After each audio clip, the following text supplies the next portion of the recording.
দেশের সব জায়গায় ছড়িয়ে দিতে হবে ফুটবল, মাঠে থাকবে খেলা। সেই পথে চলার শুরুতে বাফুফে ২৯টা জেলা ফুটবল অ্যাসোসিয়েশনের কমিটিকে বিলুপ্ত ঘোষণা করেছে। রেফারিদের জন্য নতুন একাডেমি ও বেতন বাড়ানো সহ বাফুফের কার্যনির্বাহী কমিটির সভায় নেওয়া হয়েছে আরও বেশ কিছু গুরুত্বপূর্ণ সিদ্ধান্ত।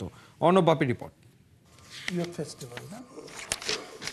পড়াশোনায় সবার গভীর মনোযোগ, 4 বছরের বিশাল সিলেবাস পাতা উল্টিয়ে শেষ করা দায়। কোথা থেকে শুরু আর কোথায় গিয়ে হবে শেষ, তার মধ্যেই তৈরি হচ্ছে নতুন নতুন ইস্যু। বাফুফের সভাপতি সবাইকে নিয়েই ঢেউয়ের সাগর পাড়ি দিতে চান। ফুটবল মাঠে রাখতে কত কি পরিকল্পনা। বাফুফের কার্যনির্বাহী কমিটির এটা দ্বিতীয় সভা। 29টা ডিএফ এর কমিটিকে বিলুপ্ত করতে করেনি কোনো দ্বিধা।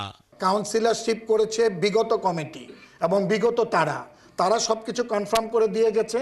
আমরা ইলেকশন করছি, ইলেকশন করে এসে আমাদের প্রেসিডেন্টের একই কথা যে ফুটবল মাঠে আসবে, ফুটবল মাঠে রাখতে হবে, ফুটবল জেলায় জেলায় চালাতে হবে। অভিজ্ঞদের ভালোই জানা, ফুটবলে শর্টকাট বলে কিছু নেই। দেশের সামগ্রিক ফুটবলের চিত্র বদলাতে হলে প্রতিটা ডিপার্টমেন্টকেই কাজ করতে হবে সমান তালে। চূড়ান্ত করা হয়েছে বাফুফের সাব কমিটিগুলোকে। আমাদের যে কমিটিগুলো করা হয়েছে সেই কমিটিগুলোর আজকে চূড়ান্ত সিদ্ধান্ত দেওয়া হয়েছে।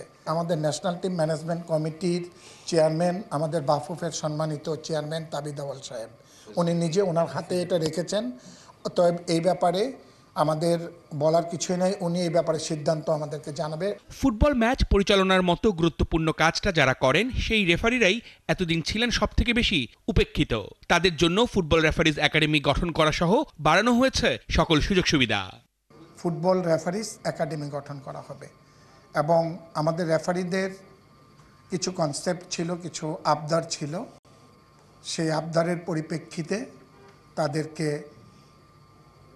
আমরা তাদের সাথে আলাপ আলোচনা সাপেক্ষে তাদের ফিটা বাড়ানো হয়েছে। 8 দল নিয়ে হবে বাংলাদেশ চ্যাম্পিয়ন্স লিগ। এই মৌসুমে থাকবে না কোনো রেলিগেশন। ফুটবলের উন্নতির স্বার্থে এএফসির ক্লাব লাইসেন্সিং করা হচ্ছে বাধ্যতামূলক। সেই সাথে ফুটবল ফেডারেশনের কার্যনির্বাহী সভায় সাধারণ সম্পাদক হিসেবে ইমরান হোসেন তুষারের মেয়াদ বাড়ানো হয়েছে 2 বছরের জন্য। যে ফুটবল খেলা চলছে। অর্ণব বাপি, 71।